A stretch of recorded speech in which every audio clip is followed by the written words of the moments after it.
오늘은 계속 베드로전서를 이제 강해하는 가운데 오늘 베드로전서 3장에 이르렀습니다. 베드로 3장 1절부터 12절 말씀을 저희들이 함께 또박또박 함께 읽었습니다. 오늘 이 베드로전서 3장을 보시면 특별히 뒷부분에 3장 11절 12절 쪽에 결론적인 이 앞에 부분에 대한 전체적인 것을 총괄해서 결론적인 얘기를 하고 있는 거고, 그 첫 번째 내용은 아내들에게 하는 말씀으로 그 말씀을 하고 있어요. 왜냐하면 당시에 이 편지를, 이 베드로가 보낸 첫 번째 편지를 받는 이 편지 내용을 보면은 그때 보니까 이 무질서했던 것 같아요. 남녀 관계 문제, 가정에서 남편에게, 아내에게 이런 문제뿐만 아니라 이런 사회 속에서, 공동체 안에서 이게 무슨 짓거리야 하는 상식 밖의 일들이 참 많았던 것 같아요. 그래서 베드로가 이 성경 구약에 있는 말씀들을 근거해서 진짜 악에서 떠나 선한 삶을 사는 것이 무엇인지를 정리정돈해서 전한 말씀이라 할 수가 있습니다. 그래서 먼저는 아내에게 대한 거, 그 다음에 이제 남편이 아내에게 대한 거, 아내가 남편에게 대한 거 먼저 한 다음에, 그 다음에 두 번째는 아내가 남편에 대한 것, 그 다음에는 보편적으로 나타나는 이제 일반 생활 속에서 나그네로서의 그리스도인들이 교회 공동체 안에서 어떤 중심과 마음을 가지고 살아가야 되는 보편적인 내용을 하면서 결론적으로 오늘 제목대로 악을 떠나 선을 행하면서 산다는 게 뭐냐? 여러분 생각해 보세요. 악을 떠나 선을 행해서 산다는 게 무엇일까? 그럼 악이 뭐고 선이 뭔가? 우리가 객관적으로 다 사람들이 갖고 있는 생각이 다 달라요. 어떤 사람은 요게 내가 생각에는 악이고 요게 선이다. 이게 다 사람들마다 가지고 있는 생각들이 다르기 때문에 그거 따라가면 안 돼요. 기준을 사람 기준에다 맞추면 다 달라요. 아무리 공부를 많이 하는 철학을 가진 김영식 박사 100세가 넘어도 그 사람이 말하는 것은 그 사람의 기준이에요.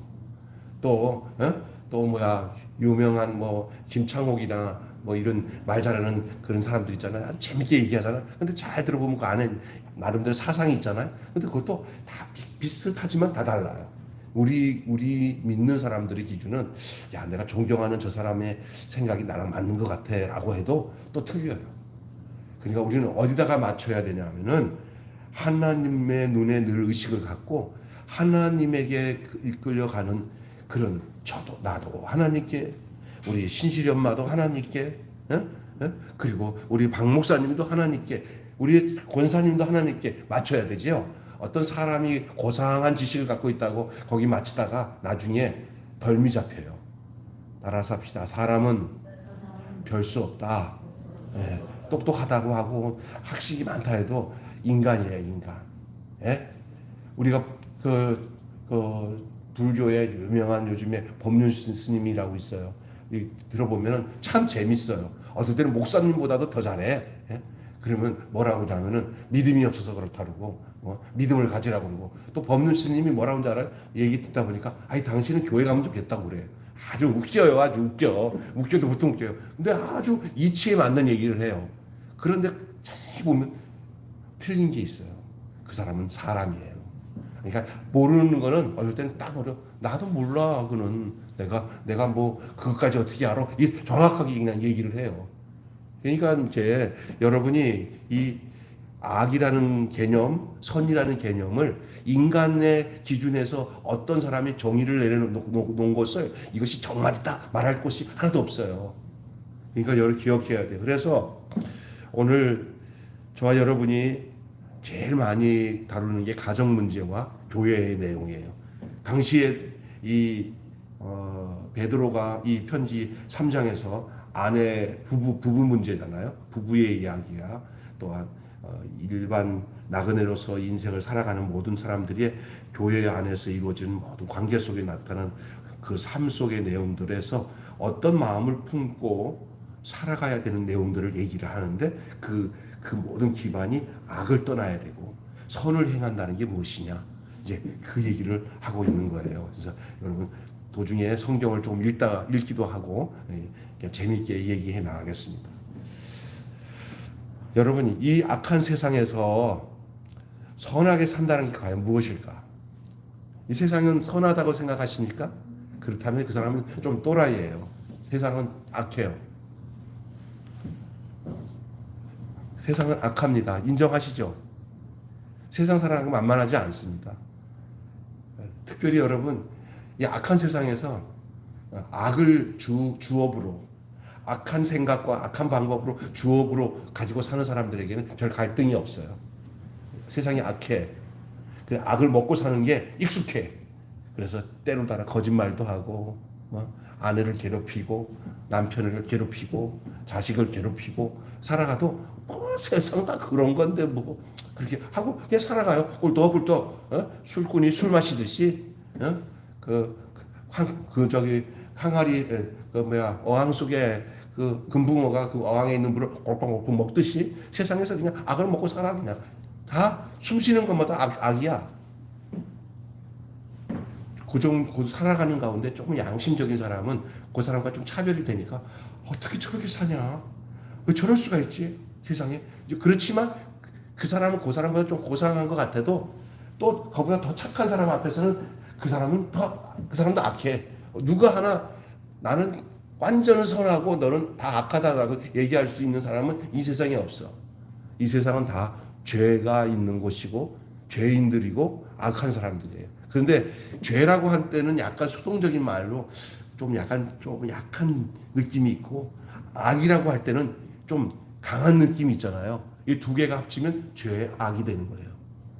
무슨 얘기 알겠어요? 그래서 악은 괴롭히는 능력이 있고 죄는 어쩔 수 없이 짓는 듯한 그런 뉘앙스가 있어요. 여러분 죄 짓지 마십시오 할 때는 조금 부드럽죠. 여러분 악하지 마십시오 그러면 좀 강하죠. 그죠? 그래서 이 악을 행하는 사람들은 자기를 괴롭힐 뿐만 아니라 다른 사람들도 괴롭혀요. 그리고 괴롭히고 어렵게 하면서도 괴롭히는지도 어렵게 하는지도 몰라. 왜? 자기 중심이니까. 아내를 굉장히 괴롭히면서도 아이고 겁나. 그게 얼마나 악한지 몰라. 근데 당신이 악하다 보면 내가 무슨 악해? 또 성질내면서 자기 악하지 않다고 그래. 예? 이 세상 사람이에요. 근데 이게 하나님 앞에 내가 딱 쓰는 인생이 딱 되고 나면은 나는 진짜 악한 놈이구나. 나는 죄뿐이구나. 이것을 고백하지 않을 수가 없는 인생은 그 사람은 살 수 있는 사람이에요. 이 사람은 행운이에요. 하나님의 은혜인 줄로 믿습니다. 죄가 죄인지 악인지 모르는 건 인간 군상 안에서는 담아내기 까듯이 양파 까듯이 피해갈 수는 있어요. 그러나 하나님 앞에서는 죄, 악하면 그냥 그대로 드러나요. 왜냐하면 그분은 유일하게 죄와 악을 심판하실 뿐만 아니라 죄와 악을 사해 주시기도 하고 용서해 주시기도 하시는 분이기 때문에 그래요. 여러분 이 세상에서 선하게 산다는 게 과연 무엇일까? 오늘 이 핵심적인 질문 앞에 해답을 얻는 귀한 시간이 될 줄로 믿습니다. 여러분의 이 질문에 한번 따라서 합시다. 이 악한 세상에서 선하게 산다는 것은 무엇일까?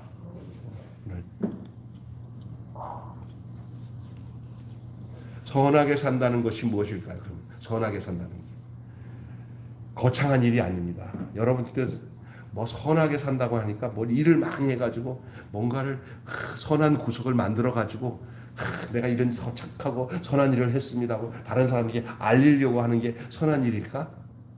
네? 여러분 김병수 목사랑 박남수 목사가 그냥 푸드차로 차에다가 실어가지고 동네 어려운 사람들 막 나눠주는 거 눈으로 세상 사람 눈을 볼 때는 선한 일이죠. 이런 게 어디 있어요?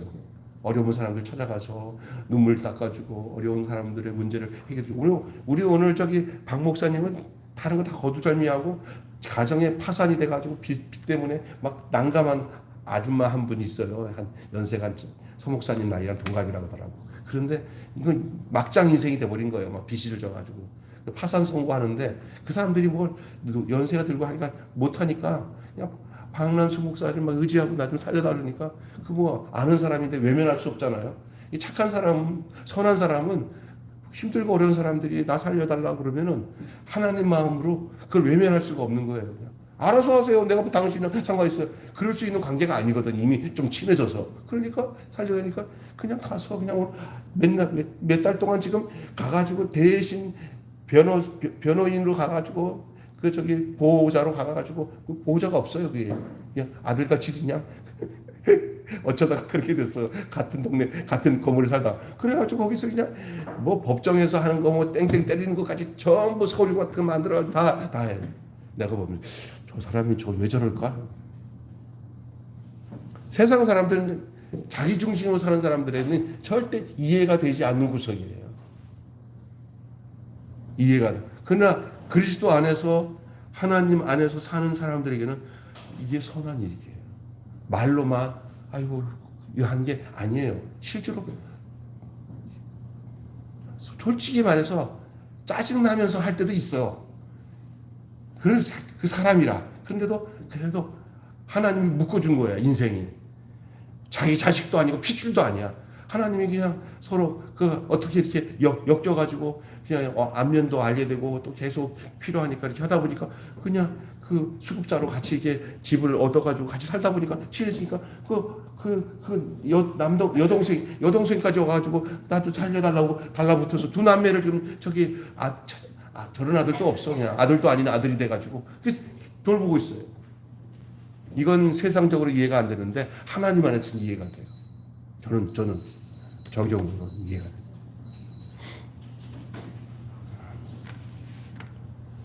솔직히 어떨 때는 있어요. 내가 박남수 같은 건 난 안 한다. 박남수니까 하지.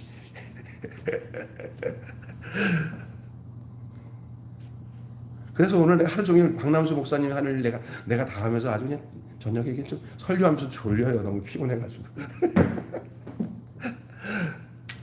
그런데도 저는 이렇게 행복해. 참 아주 여러분 뭐 큰 일을 하는 게 선한 일 아니에요. 선한 일을 계획하고 선한 일을 하는 게 아니에요.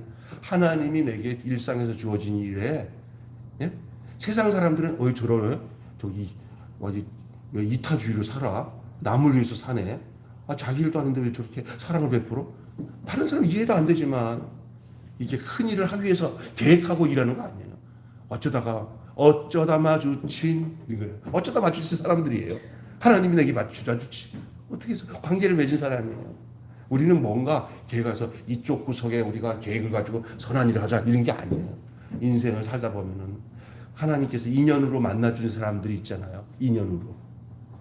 우리 선호 형제님이 우리 교회 나온 거 그냥 어쩌다가 온 거가 아니라 하나님이 인생을 살면서 막바지에 너 60좀 넘으면 저 매일교회 가서 김병수 목사, 박남수 목사 만나서 같이 신앙생활하기 위해서 하나님이 계획 가운데 인도하신 것이 어쩌다가 뭐 장로님이나 이렇게 해가지고 온 거 아니에요. 우리는 어쩌다지요. 우연인 것 같죠.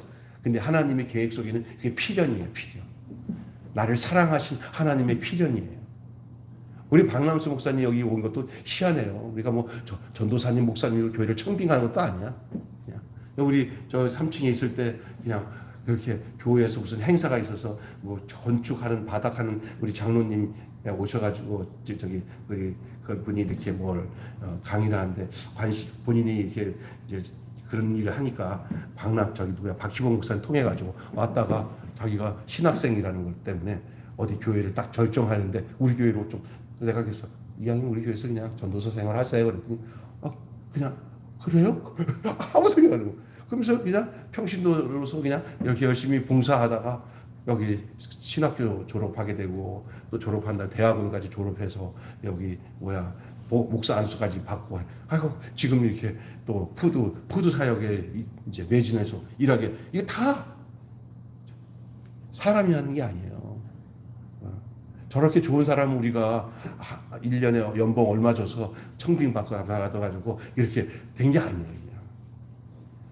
그런 사람들은 교회를 사랑하고 섬기는 게 계산적이에요. 그런데 박 목사님은 그냥 교회에 진짜 그 생명이 흐르잖아요. 그냥 내일 교회. 그러면 그냥 그게 그냥 한 덩어리가 되는 거예요. 우리 교회는요, 저는 그래요.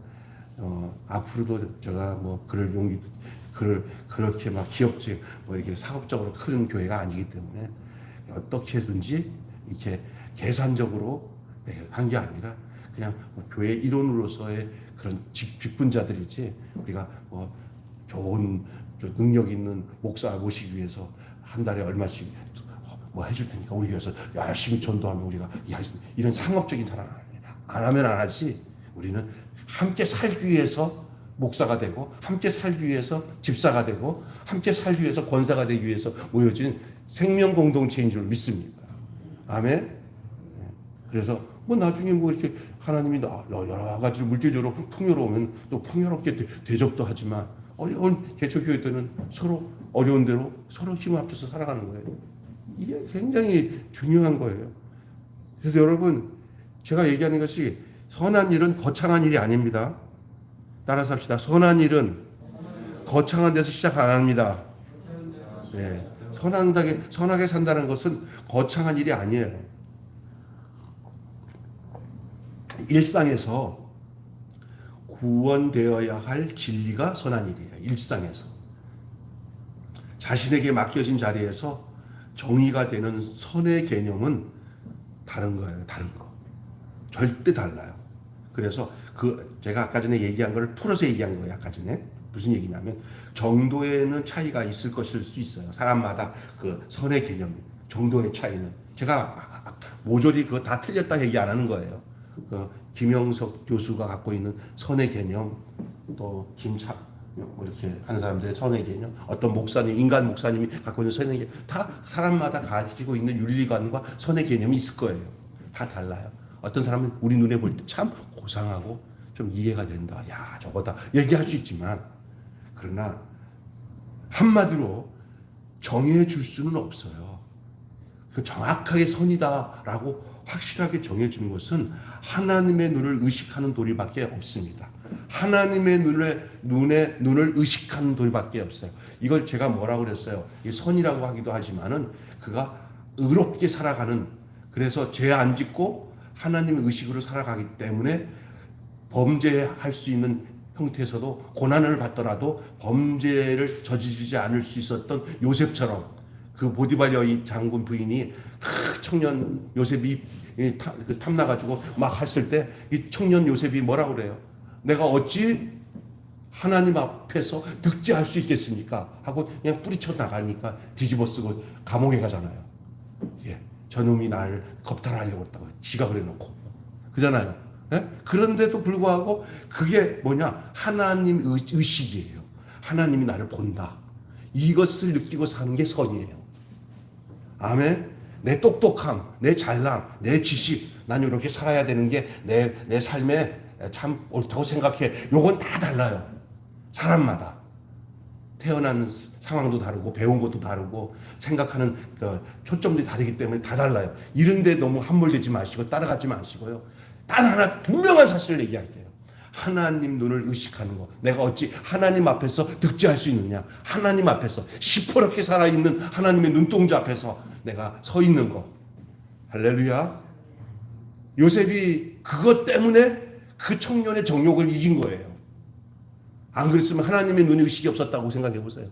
젊은 청년이 아주 그냥 쭈쭈빵빵한 아줌마가 그러면 뭐 한 번쯤이야. 뭐 죄짓죠. 왜 청년 때 안 그러겠어요? 근데 또 그 아줌마 말 잘 들으면 또 내 심사가 편할 것 같아. 그런데 그게 달콤한 죄의 수렁이에요. 결단코 뇌물을 받는 일들, 그리고 유혹에 빠져서 그 음녀들에게 끌려가는 것, 다 이게 문제가 되는 거예요.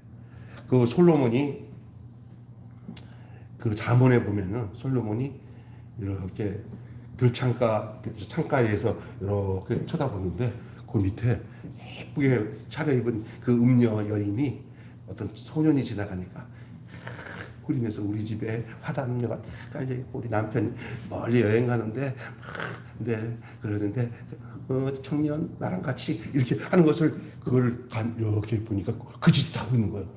꼬시고 있는 거예요, 여자가. 근데 그 남자애가 이렇게 하더니 눈이 먼 것처럼 화려하게 입은 그 음녀 같은 여자가 쓱 끓으니까 따라가 거기를. 그것을 뭐로 표현하면 소가 푸주간에 끌려가는 것 같고. 그게 나오죠? 성경 잠언서 보면 나오죠? 원사님? 그게 그대로 나오잖아요. 근데 왜? 뭐가 없으니까 그냥 의식 없이 따라가는 거예요. 하나님 눈앞에. 요셉과는 얼마 달라, 요셉. 하나님. 안 됩니다. 내가 어찌 하나님 앞에서. 그러니까 이게 지식적인 하나님 앞에서가 아니라 실제 하나님 앞에서예요.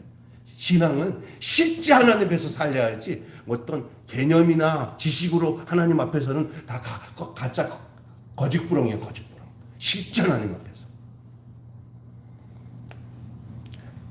여러분, 그래서 뭐 이렇게 세상적으로 한마디 정리할 거 없지만 오늘 설교 중에 말씀 중에 제가 선이라는 건 뭐냐? 하나님 눈을 의식하는 것이 선이다. 이렇게만 외워도 머리 안에다 넣어도 괜찮습니다. 예를 들어서 이렇게 남의 거 훔치려고 하고 마음이 딱 있어. 아무도 안 보겠지? 아무도 안 보긴 뭘 안 봐. 하나님이 보는데. 그러면 못 하잖아. 그죠? 그러니까 늘 코람되고 하나님 앞에서의 삶을 사시기를 주님으로 축원합니다. 요것만 돼도 선이 뭔지를 알아요. 그런 사람이 되도록 기도하세요. 그런 사람이 돼도 늘 마음을 열어서 나의 죄와 나의 악함을 하나님 앞에 내놓으세요. 그래야 그 하나님을 의식하는 눈을 하나님이 우리에게 주실 줄 믿습니다. 자꾸 거짓으로 악으로 죄로 이게 싹 눈을 가리면 하나님이 안 보여요. 죄로 가리고 악으로 가려봐요. 보려고 해도 하나님이 안 보이니까 아예 안 보이는 대로 막 싸운 거예요. 여기서 안 보이냐? 하나님을 볼 수 있는 눈이 가린 거고 그냥 죄 가운데 사는 건 열린 거예요. 여러분 여기서 가린다는 게 뭔지 아세요? 진리와 빛과 영광과 은혜와 축복은 가리고 망하는 것과 저주받은 것과 악으로 가는 것에 눈은 열린 거예요. 선악과 따먹고 난 뒤에 하나님을 향한 눈은 장님이 됐고 마귀가 시켜주는 죄를 따라가는 눈은 확 열린 거예요. 그러니까 그 눈이 전부 다 나쁜 짓만 하는 거예요. 그쪽으로 눈이 열려서. 그게 다 하나님 떠난 인생들이 살면서 다 죄뿐입니다. 다 악뿐입니다. 라고 고백할 수 없는 인간으로서 사는 그 모습이 바로 우리의 모습인데 그것을 그냥 인정할 때 나는 죄뿐입니다. 다 악뿐입니다. 라는 것 인생이 처절한 죄와 악을 하나님 앞에 내놓을 때 그때서야 눈의 껍질이 벗겨지면서 하나님 앞에서의 눈이 됩니다. 이게 열려져야 됩니다. 내 눈 밝아한네 참 내 기쁨 영원하도다. 예수 그리스도의 십자가의 피가 내 안에 들어오면서 내 눈을 열어서 내 눈 밝았네 참 내 기쁨 영원하도다. 주 십자가 달리실 때 십자가 내가 처음 볼 때 나의 마음속 내 눈 밝았네. 여러분 이제 알았습니다. 선하게 산다는 게 무엇일까? 바로 하나님 눈을 의식하는 돌밖에 없습니다. 자, 그런 가운데서의 첫 번째로 우리가 이 세상 살아가면서 적용해야 될 부분이 뭐냐? 여러분, 남편과 아내와의 관계입니다. 지금 중요한 얘기입니다. 성경은 아내는 남편에게 뭐라고 얘기합니까? 순종하라고 얘기했습니다. 남편도 남편 나름이죠. 그럴 수 있죠. 그런데 이 베드로는 오늘 본문에 나그네로서의 아내들은 어떻게 살아야 될까? 남편에게 순종해야 된다고 했어요. 이것이 선한 것이에요. 부부관계에서의 첫째가 남편에게 순종하는데 순종한다는 말은 사람과 처지에 따라 다르게 정의될 수가 있습니다. 가령 불신 남편을 향한 그들의 행실은 불신 세상을 향한 그리스도인의 행실과 같아야 된다. 그 말이에요. 이게 좀 어려운 얘기죠? 우선 불신 남편을 향한 그들의 행실은 불신 세상을 향한 그리스도의 행실과 같아야 된다는 얘기가 뭐냐? 예수 믿는 사람이 세상 속에 들어가서 간단하게 얘기할게요. 어떤 아내가 가정에서 살 때 이제 믿음 있는 자매예요. 지금 믿음 있는 이 편지는 이 베드로서에 나오는 이 아내들아 할 때 이 아내는 그냥 세상 여자를 두고 하는 게 아니라 예수를 믿어서 이제 예수의 생명이 있는 여자들에게 하는 얘기예요. 그 아내들에게. 오해하지 마세요. 예수 안 믿고 막 살아가는 여자들에게는 이런 말 해봤자 들지도 않아요. 여기서 아내들아 할 때 이 베드로는 그리스도를 영접해서 하나님의 은혜를 얻고 구원받은 그 당시에 교회 안에 여자 성도들, 부부들, 그 아내들에게 하는 얘기예요. 근데 그 아내들에게 여러 가지 개념이 정말 잘못되니까 베드로가 오늘 이런 말씀을 하고 있는 거예요. 아내들아, 너희가 믿음을 가진 사람이 세상 속에 살아갈 때 믿지 않는 사람들한테 어떻게 잘하냐? 얼마나 서비스도 잘하고 그 사람들을 전도하기 위해서 그 사람들에게 비유 맞추기 위해서 세상 속에서 지혜롭게 처신하지 않냐? 편하다고 내 남편이라고 딱 마음 놓고 그냥 막대하지 말라는 거예요. 그러니까 예를 들어서 우리 집사람 여기 있어서 우리 집사람 오해할지 모르겠지만 집사람이 딱 전화를 걸었어요. 근데 어떤 그 비즈니스 하는 사람과 관계이기 때문에 그 사람한테 잘해야 돼요. 세상 사람이. 아, 여보세요. 안녕하세요. 아유, 그래요. 네, 알았어요. 그러세요. 예. 하는데, 저렇게 상냥한 걸 나한테 하면 얼마나 좋을까? 나한테는 딱 하다가, 딱 얼굴 눈만 마주치면 갑자기 인상이 싹 식으면서, 야! 야이! 막 이러는데. 전화 딱 오면서, 여보세요. 근데 그 남자는, 어떤 남자인 것 같아. 아, 예. 아, 예, 알았어요. 예, 예, 그렇게 하세요. 얼마나 목적이 있잖아요. 비즈니스 관계에 되는 거니까. 근데 그렇게 잘해. 어릴 때는 아유, 저 사람도 행복하겠다. 저렇게 부드럽게 우리 아내가 저렇게 해주니. 근데 다시 딱 끝나고 나서 나를 봐주면서 또 형사가 그것도 또 뭐 잘못된 거 취조하듯이 저거 뭐야 그잖아요. 그러면 어휴 무섭네. 이러지 말라는 거예요. 정신 차리라는 거예요. 그래서 이 기독교 안에 여자들이 믿음도 좋은데 남편과 어느새 그 남편이 그 아내의 그런 이중적인 교회 안에서는 아이고 목사님 아이고 잘하는데 집에 와서 갑자기 그냥 돌변하는 거예요. 그냥 그러니까 또 남자들은 여자를 찾아보면 약점이 다 드러나기 때문에 목사들도 그냥 사모들한테 절절매요. 그냥 잘못하고 있는 거거든요. 세상 사람들한테는 그렇게 할 수가 없어요. 그래서 이 말은 뭐냐? 불신 세상을 향한 그리스도의 행실과 같아야 된다는 얘기예요. 이게 굉장히 중요한 얘기면서 쉬운 얘기면서 요런 얘기에 반박할 수도 있을 거예요. 어떤 반박이냐면, 아이 잘하면 그런 소리 하겠어 이런 소리 한단 말이에요. 예? 근데 그럼에도 불구하고 이거는 귀담아 들어야 할 중요한 내용입니다. 나는 요즘에 주변에 보면서 그런 사람 많이 봐요. 진짜 나의 경우만 그런 게 아니라 정말요. 고비만 넘겨서 정말 그 부드럽게 정말 존경하는 마음으로 이렇게 하잖아요. 내가 그렇게 한 만큼 그런 사람 돼요. 아내가 그 남편을 정말 지혜롭게 처신하면서 그 남자한테 하면 그 아내의 행실을 보면서 뭔가 있긴 있나 보다. 아이고. 그래서 그 아내의 행실 속에서 하나님 앞에 굴복하냐 하는 것이 곧 그 아내에게 굴복하게끔 되게 되는 거예요. 근데 속에서 정말 못 살겠다. 이거 내가 사는 건지 안 사는 건지 이제 이렇게 돼버리거든요. 예? 그러나 하나도 그게 영향을 못 끼쳐요. 그러니까 그게 뭐냐? 결국 잃어버리는 거예요. 그게 잃어버리는 거예요. 오늘 보면 말씀 보십시오. 예? 너희의 두려워하며 정결한 행실을 봄이라. 이 여인 누구예요? 여인들을 두고 하는 거예요. 아내들에게. 예? 아내의 행실로 말미암아 구원을 얻게 된다는 거예요.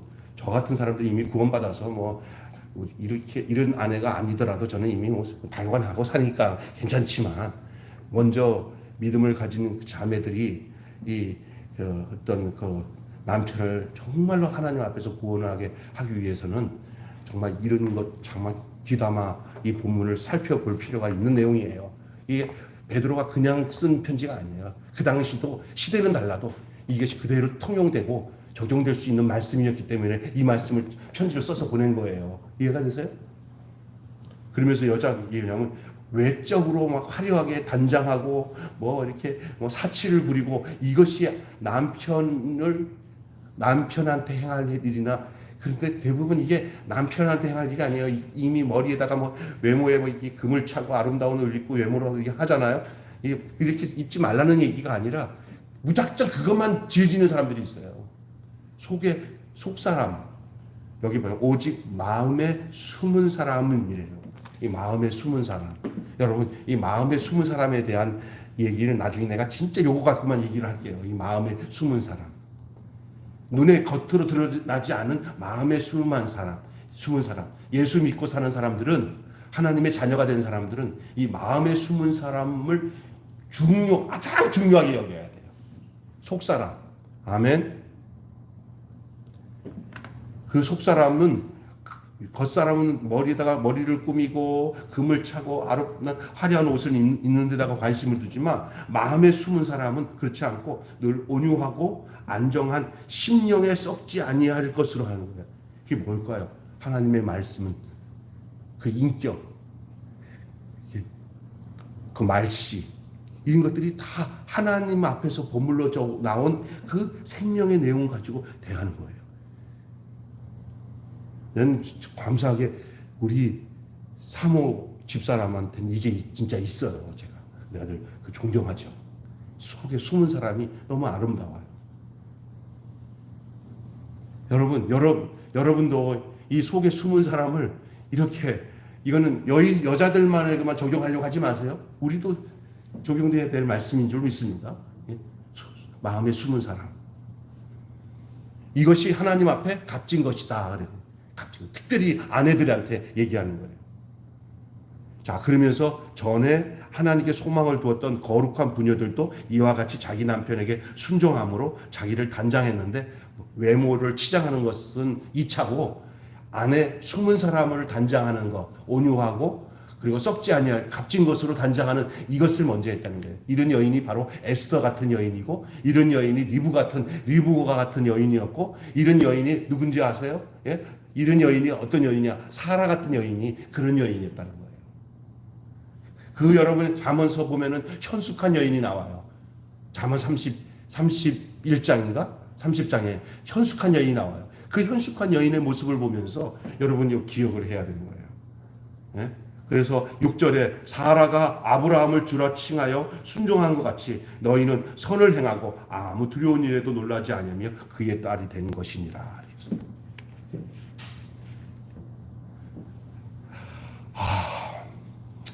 시간이 없으니까 이제 아내에 대한 얘기는 여기서 끝냈으니까 이만하면 이제 아내 된 자라서요. 여러분이 아내라고 할 때는요, 우리가 예수님의 아내예요. 그래서 교회의 모습이 이러해야 돼요. 신랑이시는 예수님께 대하듯이 이렇게 살아야 돼요. 그러나 더 깊이 들어가서 현실적인 부부의 문제도 이거 굉장히 중요한 해답을 주는 내용이에요. 쉽지 않지만 뭘 더 이상 기대를 하겠습니까만은, 그러나 이걸 엄중하게 받아야 할 말씀이라고 저는 보고, 그 다음에 아내들에게 향한 남편에 대한 얘기예요. 여기서 우리도 이제 큰 벌을 받아야 돼요. 하나님 앞에. 왜? 아내들에게 잘못했던 모든 것들에 대해서 좀 한번 낱낱이 까발리는 시간이 되었으면 좋겠어요. 믿는 남편들은 진짜 아내를 귀하게 여겨야 돼요. 오늘 아침에 나이 50 좀 넘은 목사님이 여기 건너편에 교구협의란에 갔더니, 얼마 전에, 몇 달 전에, 두 달 전에 아내가 폐암으로 죽었어요. 아내가 50살 되는 사모가. 근데 우리가 그 교회 조찬이도 하는데 설교 좀 시켰더니, 자, 설교할 처지도 아니지만 또 윤현석 목사님이 부탁하니까 이제 그 젊은 목사가 섰어요. 문영 목사랑 하면서 자기 지금 암 걸린 동안에 아내를 대하던 것들을 또 죽고 난 뒤에 이야기를 하는데, 목사들이 전부 숙연해지고 다 남의 얘기 같지 않고, 또 이제 요즘에 자기가 사는 게 사는 것 같지 않지만 사망 선고를 받은 것 같지만 이것은 주님을 의뢰하기 위함이라, 바울의 그 고백을 설교를 하는 거예요. 그래서 살 길은 이 어려운 상황에 아내가 없는 상황에 더욱 주를 의지하는 것밖에는 답이 없다는 그 고백을 하더라고요. 예? 그런데 그 현실적인 얘기를 하면서 젊은 나이 든 여자 청년들이 좀 있을 때 아내가 숨쉬고 살아있을 때만 해도 목사님 점심 식사 같이 해요. 그럼 그래 그래서 같이 가서 가까운 식당에서 둘이서 식사를 해도 막 아내가 살아있다 있기 때문에 그런 의식이 없었는데 똑같은 그 청년이 목사님 저 식사 같이 하세요 하고 갔어요. 단둘이 앉았는데 왜 내 마음이 왜 이렇게 힘들지? 아이고 조심. 야 있고 없고가 아내가 있고 없고가 얼마나 힘든지 그 얘기를 하더라고요. 그래서 교회 성도들도 전에는 그냥 막 왔을 텐데 권산현 집사님도 전화해서 목사님 가도 돼요? 왜 해서 얘기해요? 오늘 되는데 왜 그렇지? 아내가 있고 없고야. 이런 얘기 듣고 난데 내가 집에 와서 오늘 집사람을 딱 봤는데 멀쩡하게 건강한 우리 집사람 오늘 반찬도 막 담는 건강한 우리 사모를 보니까 어찌하니 이쁠 수가 있어요. 감사한 것밖에 없어요. 살아있고 존재하고 있다는 게 감사한 거예요. 너무 감사한 거예요. 교회가 크게 부흥하고 안 하고 문제가 아니에요. 옆에 있는 게 더 행복해요. 최고의 행복이에요.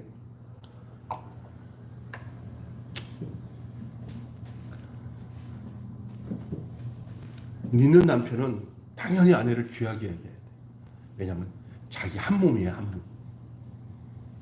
아내를 학대하는 사람은 자기를 학대하는 거예요. 아내를 괴롭게 하는 것은 결국 자기를 괴롭게 하는 거예요. 당시 문화와는 동떨어진 아주 파격적인 명령이에요. 이건. 왜냐하면 그 당시 문화 속에서는 어찌 남녀가 유별한데 무슨 아내 그래서 이 부부 문제에서도 남편과 아내의 이 벽을 한 몸이나 한 생명으로 여기지 않고 여자들을 물건 취급했어요. 예? 그래서 필요하다가 데리고 살다가 버리면 되는 그런 존재로 생각했던 그 당시 문화를 볼 때 지금 이 베드로가 말하고 있는 이 이야기는 굉장한 얘기예요. 특히 여인들에게 부여하신 독특한 특성이 뭔지 아나요? 연약함이에요. 연약함. 이 독특한 역할이 뭐냐요? 생명의 은혜를 이어받을 자. 이런 확실한 지식을 갖고 이에 어울리게 대해줘야 되는 거예요.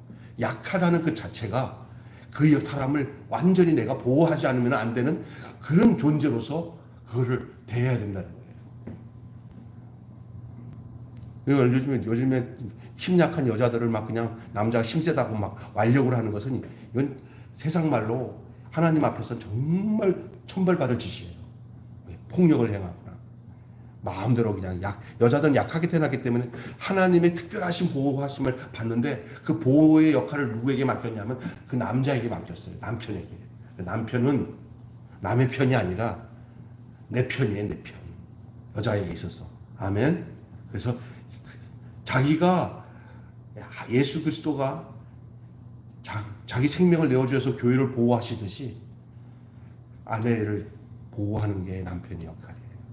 이런 남편의 역할이 정말 하나님이 주신 거룩한 명령이고 이게 선이에요. 지금 제가 얘기하는 이 남편과 아내의 이야기가 이게 선이에요. 멀리 뭐 다른 걸 선하게 부부 문제에서 이런 게 다 어그러진 다음에 어디 착한 일하고 다니자 이건 나중에 얘기예요. 둘 안에서 먼저 선이 이루어지는 게 더 우선이라는 거예요. 아멘. 어떤 사람들은요, 아내는 아내대로 남편대로 둘 다 서로 섬기고 봉사하고 행복한 일을 전혀 안 하고 둘 다 맨날 싸움박질하면서 이웃 돌아다니면서 이쪽에는 봉사단체 여기 가서 봉사하고 저기는 여기 봉사하고 그럴 필요 없어. 둘이나 잘 봉사해. 할렐루야. 이 얘기하는 거예요. 이 얘기. 근데 이 얘기가 남의 얘기가 내 얘기예요. 그래서 자기 큰 일을 많이 하기 위해서 착한 일 많이 한다고 하는 것보다 더 중요한 착한 일은 부부 안에서 선한 일을 먼저 이루어 나가는 일들이 굉장히 중요하다는 거예요. 자, 여기까지. 왜 베드로는 이 당시에 그 믿음의 형제와 자매들에게 이 편지 이들 내용을 썼을까? 너무나 중요하기 때문에. 가정이 무너지면 모든 게 다 무너지는 줄 믿습니다. 가정이 세워지면 그 세워진 가정을 통해서 무너진 가정을 다시 세울 수 있어요. 그래서 특별히 목회자 부부가 서로 사랑하고 아름답고 안정된 삶을 서로가 살잖아요. 그러면 다른 가정들, 건강한 가정들이 다 되어가요. 비록 과거에는 그래 돼서 엉망됐지만 차츰차츰 그 회복되어지는 역사가 그 안에서 이루어지는 줄 믿습니다. 시간적인로 워낙 오랫동안 무너졌으니 다시 회복되려면은 얼마나 오래 힘들겠지만, 그러나 이제는 방향이 바뀌었으니까. 전에는 내 멋대로 사는 것이 선인 줄 알았는데 이제는 하나님 앞에서 삶을 살기 때문에 급하게 하지 마십시오. 때 되면 다 회복되어져서 오늘 이렇게 마음에 숨은 사람, 하나님 앞에 값진 사람 되어지는 역사가 있게 될 줄로 믿습니다. 네, 그래서 우리 교회도 이제 가정적으로 많이 어려운 가정은 불효하던 형제들은 부모에게 효도하는 형제가 되고, 또 남편은 못된 남편은 좋은 남편이 되어서 아내들에게 존경받는 남편이 되고, 아내들은 그 남편을 정말로 잘 섬겨서 그 권위를 인정하고, 그러면서 아까 전에 말한 것처럼 그 불신자들에게 대하듯이 그 남편을 정말 그런 마음을 가지고, 불신자들은 정말 잘해요. 그 마음을 가지고 부드럽게 하면서 남편을 지켜오세요. 남편은, 남자들은 원래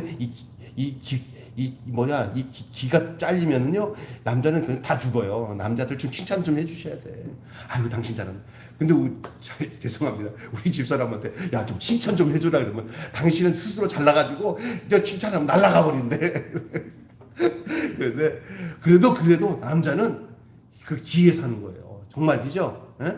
그렇게. 그 아내의 칭찬은 세상 사람 다른 사람 100번 칭찬해도, 아내가 당신 참 멋져, 잘났어, 그러면 남편은 그거로 다 그냥 날아다녀. 업어줘요. 할렐루야. 이게 하나님이 주신 원리예요. 아브라함을 사라가 주라고 할 정도로 했으니 아브라함은 주같이 행동한 거예요. 왜? 사라에 대해서 자기 생명을 다해서 섬기니 뭐냐? 자기를 주라고 불렀으니 주님이 행하듯이 하려면 주님의 역할이 뭐야? 주님 책임지는 거지. 이거 어떻게 우리 사라 이렇게 하는 거예요. 그래서 따라서 존경받는 남편, 사랑받는 아내, 중요한 말이에요. 사랑은 그냥 엉망진창하면서, 사랑은 무슨 사랑이냐? 존경받는 남편 안에서 나오는 게 사랑이지. 우리는 잘 살고 있어요. 우리 가정을 두고 얘기하는 건 절대 아닙니다. 자, 그런데 이제 중요한 얘기 하겠습니다. 이제 그 다음에 사랑과 선을 추구하라고 얘기합니다. 남편 이야기, 아내 얘기 다음에 이제 나그네로서 그리스도인들은 공동체 안 사람들에게는 늘 같은 마음을 품고 동정하고, 교회 안에서의 일이에요. 성도들과 같이 살면서 같은 마음을 품어요. 그래서 동정하고 사랑하고 불쌍히 여기고, 중요한 것은 겸손해야 돼요. 교만하는 데서부터 사람이 상처받아요. 사랑은 동정하고 뭘 하는데 자기 입장에서 구제하거나 사랑을 베풀지 마시고요, 상대방의 입장에서 사랑하고 구제를 베풀어야 돼요. 왜냐하면 잘해주는데도 굉장히 불편할 수가 있어요. 무슨 얘기인지 아시겠어요? 그래서 늘 뭐냐면요, 그 받는 사람, 도움을 받는 사람들 입장에서 해야 되는데, 받기 싫으면 말아. 이러면 안 되는 거예요. 주는 사람은요, 좀 어떨 때는 정말 좀 이러지만 그거 아니에요. 사랑하는 게 굉장히, 남을 돕는다는 거, 섬긴다는 게, 이 마음적으로, 이 심령으로 상처받은 사람들은 이게 선을 베풀어도 선을 베푸는 그 받는 자세가 얼마나 잘못된지 그것까지 교정하면서 줘야 돼요. 교정. 제가 이거 일을 하다 보니까 그런 사람 많아요. 오늘도 전화 한 통화 왔는데, 우리가 이 푸드뱅크를 옮겨가지고 여러 가지 바빠서 15일 이후에 오세요 그랬어. 근데 어젠가 그제 전화를 와가지고는 막 나한테 욕지르거리 하면서, 왜 이렇게 자꾸 말이 바뀌어지고 막 그래서, 그게 아니라 여기 푸드뱅크 여기 옮겨서 물건도 제대로 없어서 더 좋은 거 드리려고 좀 시간 연장시켜서 다음 주에 오시라고 그러는 거예요. 그랬는데 그거 자기가 받는 입장이라는 걸 전혀 이해를 못하고 막 헤드질하더라고요. 속에서 끌어올리면서 아이씨 받기 싫으면 그만 가! 하고 딱 끊으려고 하고 싶은 마음이 딱 있었는데 이게 이런 거구나라는 게 느꼈어요. 제가 이게 바로 이거구나. 그래서 죄송합니다. 죄송할 거 난 진짜 없거든요. 인간적으로 볼 때 내가 15일 후에 오라고 그랬지. 15일 그 사람이 원하는 목적이요. 그 내가 또 오전에는 있으니까 오전에 전화하고 오세요. 그런데 오후 4시에 전화 와가지고 난리를 치는 거예요. 내가 오전에 전화하라고 했잖아요. 그랬더니 그래 이런 사람도 있구나. 그런데 제가 전화다 그걸 곰곰이 생각하니까 나눠주는 것만 목적이 아니라 이렇게 정서적으로 파탄된 사람들을 수용하는 게 돕는 거구나. 아멘. 그 사람들 이해하고 그것까지 받아들이는 것이 그를 돕는 거예요. 그 사람들이 와서 거꾸로 갑질을 하잖아요. 도리어 저에게. 나는 내가 주는 사람인데 갑질해야 하는 편이 나잖아요. 근데 내가 을이 되고 그게 갑이 돼 버렸어요. 그런데도 불구하고 그 을이 된 것을 그대로 수용하면서 그 사람들에게 선을 베푸는 일이 쉬운 일은 아니에요. 그러나 그것을 해야 하는 일이 바로 이 푸드를 그냥 물건만 나누는 게 아니라 그들에게 사랑을 나누는 거예요. 내가 져주고 내가 욕먹으면서도 그래도 미안합니다 하고 할 수 있는 일이에요. 지금 속으로는 그런 거 뭐하러 해요? 이런 생각하고 있죠? 네? 그러나 그게 그렇지 않아요. 왜? 선한 일을 하려고 마음먹은 사람은 사람 비유 맞추기 위해서 하는 게 아니라 하나님 면전에서 일하는 거예요. 내가 원하는 일이 바로 그거다. 너 물건 주는 일이 목적이 아니고 그 욕 먹으면서도 웃을 수 있는 게 내가 너한테 원하는 목적이었다. 아멘 하고 넘어갑시다. 안 하지? 아멘 하셔야 돼요. 제가 오늘 말씀 준비하다가 오늘 있었던 일을 얘기하는 거예요. 다음에도 전화 와도 또 아마 또 욕할지도 몰라요. 내가 왜 그 사람한테 빚진 게 있나? 근데 그 사람이 그렇게 하면은 예 하고 해야 되는 것이죠.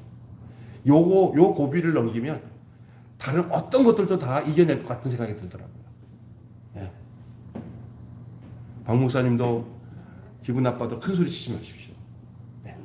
막 할머니들한테 똑바로 하세요 이런 거 절대 하지 마십시오. 우리가 선한 일을 하다가 더 악해지는 위치에 서 있게 될 수도 있다는 것을 늘 인식해야 돼요. 나누는 게 목적이 아니에요. 그들에게 세상 사람과 전혀 다르구나. 대하는 방식이 다르구나. 이것이 하나님 앞으로 온 것들이 내 안에서 나와야 되는 거예요. 푸드를 안 했으면 이런 짓도 안 할 텐데, 이런 욕도 안 먹을 텐데, 그런 생각도 할 수 있어요. 그러나 하나님이 일부러 그런 욕을 먹으면서도 웃으면서 할 수 있게끔 하기 위해서 그 일을 하도록 한 거예요. 우리 예수님도 그랬잖아요. 욕을 먹으면서도 욕하지 않았다고요. 핍박을 받으면서도 욕하지 않고 그냥 받아들였잖아요. 그게 십자가예요. 거기서 구원의 역사, 생명의 역사가 나타나는 줄 믿습니다. 사랑과 선을 추구한다는 게 바로 이건 줄 믿습니다. 사랑과 선을 추구하는 거예요. 불쌍히 여기고 겸손해야 돼요. 누구든지 이용하려고 하지 말고 자기 곁을 대서 내어줘야 돼요. 쉽지 않은 거예요. 저는 지금 여러분에게 너무너무 힘든 거를 내가 얘기하는 거예요. 근데 그게 여러분에게 부담이 되지 않고 저런 삶이 바로 하나님 앞에서 말하는 선이구나. 이걸 내가 추구하고 그 사랑을 추구하여 사는 것이 이거구나. 세상에서도 들을 수 없는 얘기예요. 이거는. 아니 어떻게 그렇게 살아? 내 성질대로 살아야지. 이 스트레스 받아서 되겠어? 이런 생각하죠? 아니에요. 그리스도 안에서는 가능한 일이에요. 하나님 앞에서는 가능한 일이에요. 멀리 큰일 하려고 하지 마세요. 가까운 직장 안에서 그런 일이 당할 때 이것이 주님을 보이도록 하는 삶이구나. 어떨 때는 한번 들여박아야 정신이 차릴 때가 있어요. 너무나 당하고 사니까 만만하게 볼 때 있잖아요. 그때는요. 죄송하지만 한번 들이박으세요. 괜찮아요. 그리고 하나님께 울면서 회개, 나 이런 사람밖에 못 돼요. 라고만 하면 돼요. 그리고 난 뒤에 하나님 다음에 이런 일 때 정말 지혜롭고 겸손하게 뱀처럼 지혜롭고 비둘기처럼 순결하게 이걸 이겨나갈 수 있는 지혜를 달라고 기도하세요. 그럼 하나님이 그 마음 중심 보시면서 하나님은 날마다 우리가 승리하기보다는 우리 성질에 못 이겨서 넘어지는 것들을 하나님이 싫어하지 않으세요. 왜냐하면 그 고비를 넘기면서 한 단계 또 깨닫고 커지고 또 성숙해져 가기 때문에 그렇습니다. 어떤 사람은 막 하다가 한번 넘어졌어요. 자기 자체로 실패. 와, 나 한 번도 실패 안 하고 살려고 했는데 왜 이렇게 또 넘어졌지? 나는 안 되나 봐. 난 교회 다니고 헛되나 봐. 이런 사탄의 공격을 당하는 사람들이 있거든요. 넘어질수록 하나님 툭툭 풀면서 하나님 나 이것밖에 안 돼요. 그랬더니 그러면 하나님이 뭐라는 줄 알았어요? 나 너 그럴 줄 알았다. 나 그럴 줄 알았다. 하고 하나님 손 잡을 때 그냥 손 잡으세요. 하나님이 조금씩 키워. 애들 그거 일어났다 넘어졌다 몇 번 하다가 딱 스근한데 조금 있으면 나도 모르게 이제 자전거도 타고 막 다 해요. 우리 인생을 너무나 쉽게 낙담하거나 자기 자책에 빠지지 마시고, 예? 하나님 앞에서 일으켜 주시는 하나님 앞에서 넘어지면 다시 또 이런 말씀을 듣고는 아유 저는 저렇게 성질 내게 만들 때 못 참았는데 다음 기회에 한번 내가 참아보지. 하나님 도와주세요. 이걸 기도하셔야 돼요. 아멘. 자꾸 자책하지 마세요. 왜? 다 하나님이 넘어질 줄 알고 계셨어요. 그런데 하나님 그 다음 단계인 내가 이거 고백하면서 하나님 나 다음에는 더 잘 참을 수 있게 해주세요.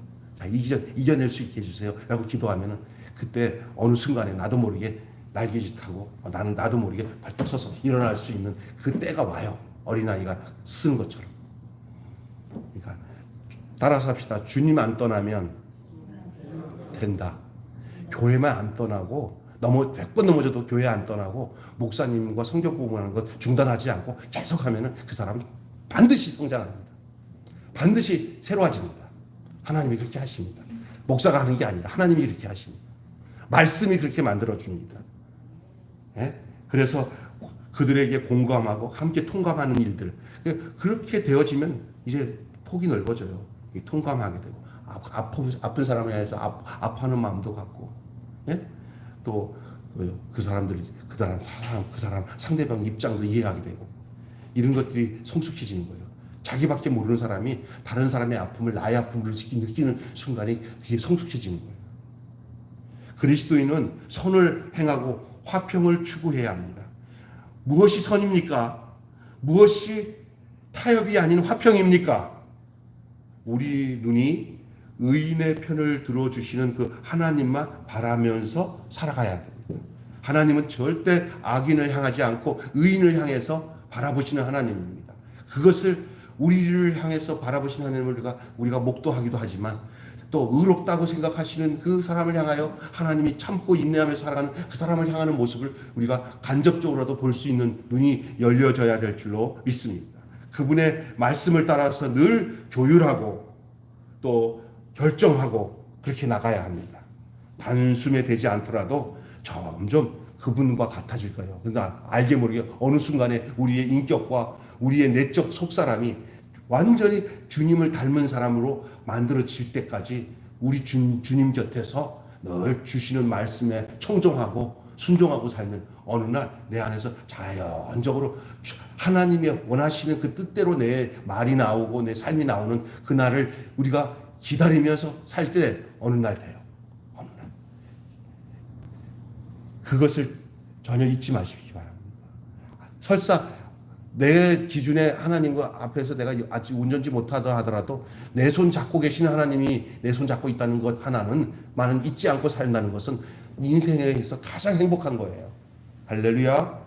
여러분 한마디로 내가 오늘 말씀 나누겠습니다. 악인의 눈을 향하시는 의인의 눈을 향하시는 여호와의 눈에 합하여 살면 세상에서도 잘 사는 것이다. 주제 있잖아요. 오늘 말씀 주제. 그 밑에 있는 주제를 함께 읽어보겠습니다. 시작. 의인의 눈을 향하시는 시작. 의인의 눈을 향하시는 여호와의 눈에 합하여 살면 세상에서도 잘 사는 것이다. 이거 선이에요. 이게 아까 제가 말한 것처럼 하나님의 눈을 늘 의식하는 도리밖에 없어요. 사람의 기준은 다 달라요. 하나님의 눈에 의식하면서 코람데오의 삶을 살기를 가정이나 교회나 이 안에서 살면서 오늘 베드로가 믿는 부부에게 주는 이 메시지 또 이 땅을 살아가는 나그네로서의 살아가는 이 교회 공동체 안에서 주는 사랑을 추구하고 선을 추구하는 그 사랑이 무엇인지 선이 무엇인지에 대해서 말씀을 드렸습니다. 오늘 그 성경 말씀 뒷부분에 보십시오. 자, 10절부터 12절 마지막 부분에 시작 같이 그러므로예요. 이 그러므로는 그 앞에 있는 그 세 가지 내용들 남편, 아내, 그 다음에 선을 추구하는 그 얘기를 하고 있잖아요. 악을로 악을 갚지 않고 욕으로 갚지 않고 그 얘기하고 있잖아요. 10절과 12절, 10절, 12절, 13절이 이 전체에 대한 약속이에요. 그러므로 네? 잘 보세요. 시작. 그러므로 생명을 사랑하고 좋은 날 보기를 원하는 자는 혀를 금하여 악한 말을 그치며 그 입술로 거짓을 말하지 말고 악에서 떠나 선을 행하고 화평을 구하며 그것을 따르라. 주의 눈은 의인을 향하시고 그의 귀는 의인의 간구에 귀 기울이시되 주의 얼굴은 악행하는 자를 대하시느니라 하였느니라. 아멘. 제일 중요한 것은 주의 눈입니다. 선은 주님의 눈에서 시작됩니다. 주님의 눈에 여러분의 눈이 늘 마주치기를 주저하지 마십시오. 그리고 주님의 눈을 마주쳤을 때 눈을 밑으로 내려 까는 것은 죄진 결과라는 걸 알고 주님의 눈동자를 마주칠 때마다 눈물이 글썽거리면서 행복해지는 여러분 되시기를 주님의 이름으로 축원합니다. 그러면 담대하게 이 세상에서 하나님 원하시는 뜻대로 살게 될 줄로 믿습니다. 그게 선입니다. 기도하겠습니다.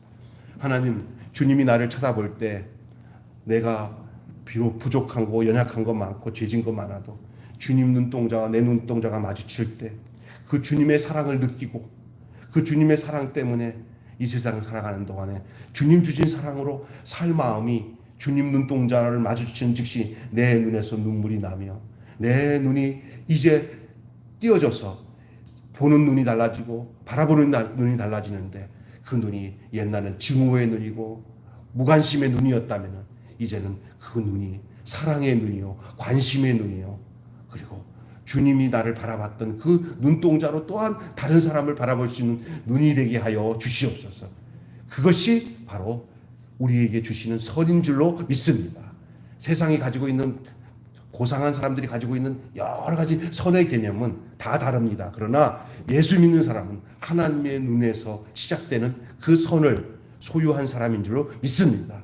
하나님 우리에게 그러한 은혜를 날마다 허락하여 주시옵소서. 예수님의 이름으로 기도하옵나이다. 아멘. 우리 다 같이 주님 가르친 기도로 마치겠습니다. 하늘에 계신 우리 아버지여, 아버지의 이름이 거룩하게 하옵시며 아버지의 나라